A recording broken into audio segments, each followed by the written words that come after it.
Hey everyone, my name is Trigger Hell and you are watching Voices of Hell. I have another guest with me, Elegy from Vestia. Hi, how are you? I'm great, how are you? I'm good, I'm really good. You just finished your set. Yes. How are you feeling about that? It was incredible, I'm very excited. Yeah. And I think it went well. Obviously there's technical difficulties that happen, part of the job. Yeah, absolutely. I think overall it went very well and I'm just happy to be here. Yeah, you had really good sound, everything sounded really Yes, everything sounded great. Great stage, great sound on there. Yeah, perfect. Yeah, very nice. If I remember correctly, your first show was last year in June? May. May. Yes. How was the journey since? So I feel like for a band of our age and status, I guess, we've progressed quite quickly, quite overwhelmingly quickly of doing one show, only having a certain amount of songs, and then sort of being like going to promoters and whatnot, being, hey, we've got this thing going, do you want to book us? And it's just getting yeses, and it's incredible. It's overwhelmingly positive, and I'm humbled by it, really, honestly. You released your album, The Acheron, in May? May the 19th, I think it was. I might be wrong on that. I hope I'm right. Yeah, something like that. How it was received? Again, incredibly well. We put it out independently. We didn't put any real money into promotion or anything. So considering this, again, I think it was perceived very well. Obviously, as it's music, it's subjective. Not everyone's going to like it, but that's fine. I think that's a part of accepting that. And if you're okay with that, everyone else is good with it, you know. But yeah. Let's talk more about this. How long is the album? How many tracks is on the album? Okay, so I'm pretty sure it's bang on 40 minutes. We wanted to hit that 40-minute mark. That's just right. And we didn't want to do too much. Yeah. So for our first album, independent now, we didn't want to do too much because people might get bored. Yeah. We didn't want to do an EP. We wanted a full length. Yeah. So we thought 40 minutes was the right amount, and including the 1-minute intro track, I believe there's 7 tracks on there. All right. But 6 if you include the actual songs. You also had a video for one of the songs as a single. Yes, Hearth and Home. That was the first single with the music video. It was filmed in an abandoned church in central London and in Epping Forest in Essex. Oh really? All filmed surprisingly in one day. It was a graft, but we did it. You describe yourself as a Hellenic black metal. Tell me a little bit more about that. What does it mean? Okay, so I get this question quite a bit of people saying we don't particularly sound like the traditional Hellenic metal of like a Rotting Christ. All right. That's the most basic name.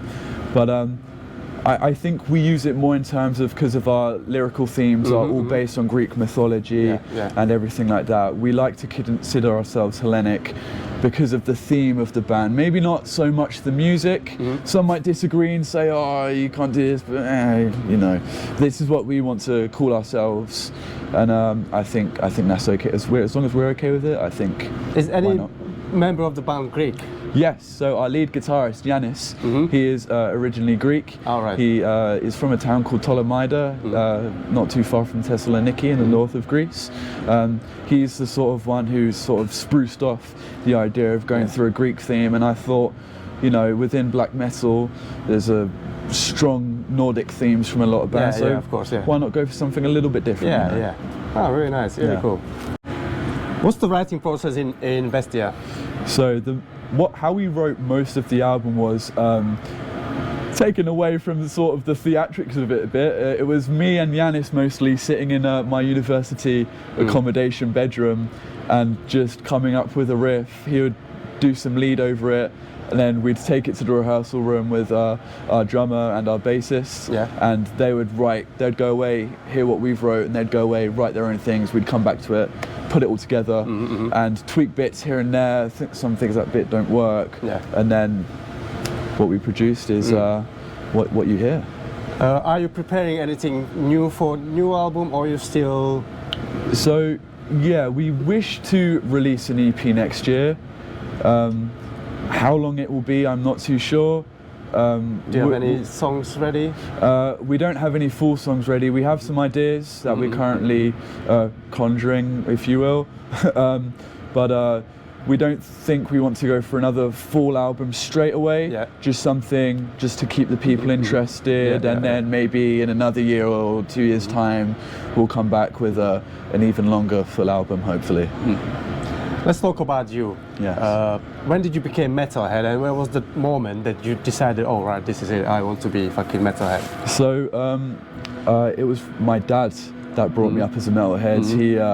He grew up a metalhead himself. He grew up with the second wave of black metal. That was sort of his sort of teenage years of that. And I think when I was born, maybe his goal was to make his son a metalhead, and if that was his goal, he did it well. So sort of, I'd say around the age of 7, I was listening to Iron Maiden, Alice in Chains, and I sort of moved on to like more thrashier stuff. Machine Head was a big band for me.